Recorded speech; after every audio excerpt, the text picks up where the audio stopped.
Очень сложно вопрос. Вельми сложное питание.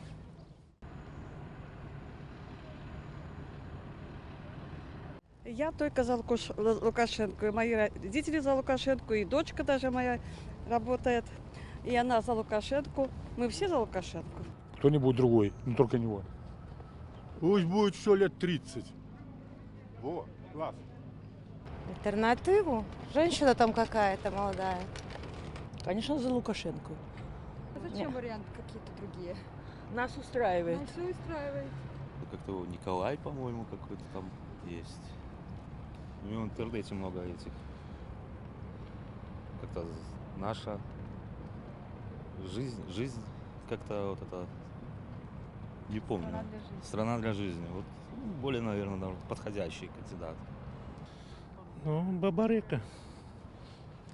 Без понятия, не знаю. Я не пойду голосовать вообще ни за кого. Вот я считаю, из всех предложенных кандидатов, это вот Виктор Бабарика. Я откуда знаю, я не знаю. Я вообще не голосую.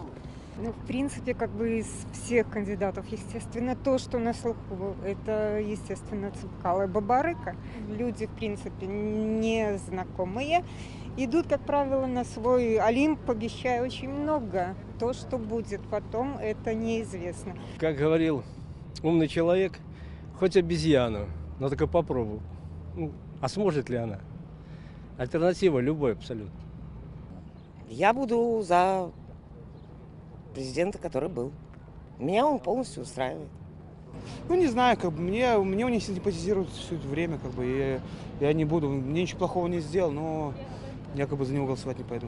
Ну, я так думаю, что кого бы у нас не выбрали, наверное, это будет человек достойный, сумеющий, будем так говорить, организовать производство в нашей стране, организовать работу в нашей республике и быть достойным нашему Александру Григорьевичу. Я надеюсь, что будет он. Я лично не определился еще. Ну, перемены нужны. Люди, у которых есть что терять, у кого общежитие, у кого завод, которых могут попросить тут же, они будут бояться, естественно. Я затрудняюсь, вот честно, ответить на этот вопрос. Даже не хочется комментировать, зная, что происходит и как, вот честно. Ну, вообще, как что, лишнее слово сказать, уже, грубо говоря, боишься. Вот так.